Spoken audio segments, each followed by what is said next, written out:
শেখ হাসিনাকে দেশে ফিরিয়ে এনে বিচারের মুখোমুখি করা উচিত ডক্টর ইউনূস। বাংলাদেশের সংস্কার ও সুষ্ঠু নির্বাচনের সমর্থন থাকবে যুক্তরাষ্ট্রের।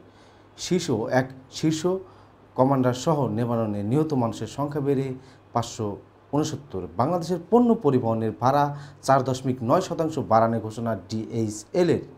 বিশ্বকাপ খেলতে দেশ ছেড়েছে বাংলাদেশ নারী ক্রিকেট দল। এতক্ষণ শুনছিলেন শিরোনাম, এবার বিস্তারিত।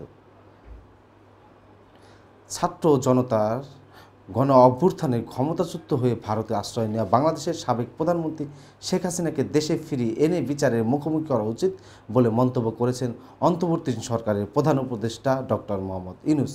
বুধবার যুক্তরাষ্ট্রের প্রভাবশালী পত্রিকা new York Times climate forward শীর্ষক এক অনুষ্ঠানে করা প্রশ্নে ডক্টর মোহাম্মদ ইউনূস এ মন্তব্য করেন।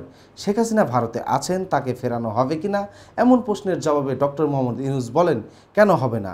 অপরাধ করে থাকলে তাকে ফিরিয়ে এনে বিচারের মুখোমুখি করা উচিত। এই ছিল আজকের মতো। আমাদের সঙ্গে থাকার জন্য ধন্যবাদ।